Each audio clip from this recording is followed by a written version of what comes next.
Greetings everyone, Dr. Melanie Crites here with 360 Pelvic Health Institute and the Center for Men's and Women's Urology, coming to you with another segment from Portland, Oregon. And I want to talk to you today about something called Nocturia, which means getting up frequently at nighttime. And I usually like to take our subject matter from questions that we get or from patients that I see in the office and the issues that patients come to me to discuss when they come to see me in the office. And lately I've had a string of patients who have come in complaining of frequent urination at nighttime, commonly called nocturia. And this can be caused by a variety of different things. And what we want to focus on today are not the advanced things that can cause being up to pee all night, but rather some of the things that you can try at home, maybe while you're waiting for your doctor appointment, if you've already got an appointment scheduled, or if you haven't scheduled an appointment, some things that you can try at home called behavioral modifications. Things such as changing your diet. For instance, if you are drinking fluids up until bedtime, and that's any fluids, water, sodas, tea, alcohol, anything like that up until bedtime, and you are sitting there in the evenings watching TV or whatever you're doing in the evenings, you always have a glass of something that you're consuming, that can keep you up all night peeing, especially if it's a bladder irritant. So citrus juices, coffee, tea, and not necessarily the herbal teas, but for instance, caffeinated teas, or the citrus-based teas. Alcohol, huge culprit. Even the colas that people commonly consume in the evenings with dinner.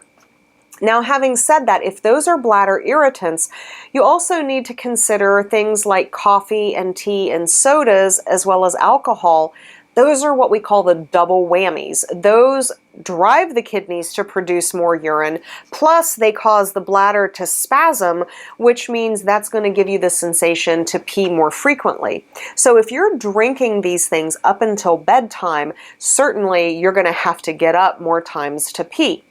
Now, water will also do the same thing, but generally not to the same extent. We tell people to cut off fluids at least 3 hours before bedtime. Sometimes that can make a big difference.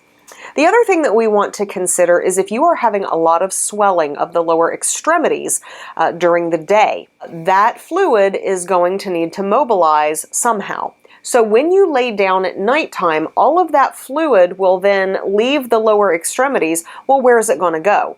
Directly to your bladder, and then you're going to have to get up and you're going to have to go pee.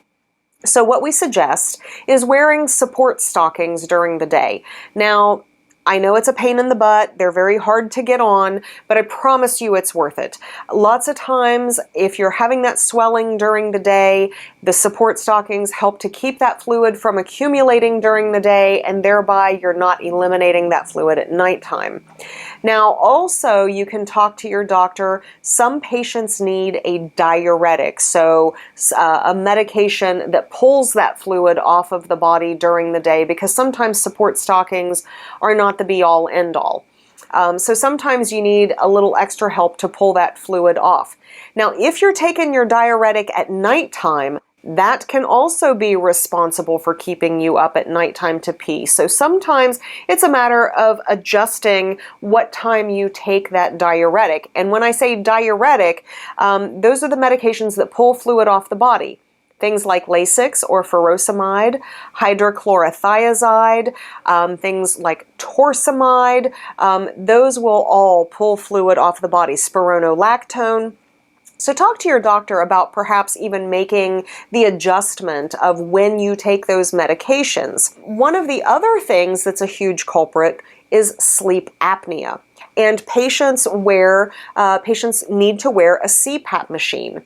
And when they are getting up frequently at nighttime, but they have sleep apnea, generally what we see when they wear their CPAP is that decreases the amount of times that they're getting up at nighttime to pee.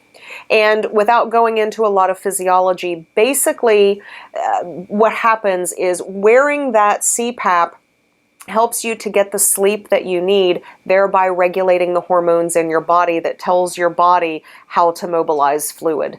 And so by wearing that CPAP at nighttime, you then decrease the amount of times that you get up. So I hope this helps. Just a few little things that you can do, and sometimes the little things and those little adjustments make all the difference. So hope this helps. Talk to your doctor about these things if they're still concerning to you. And as always, thanks for letting 360 Pelvic Health help restore your confidence.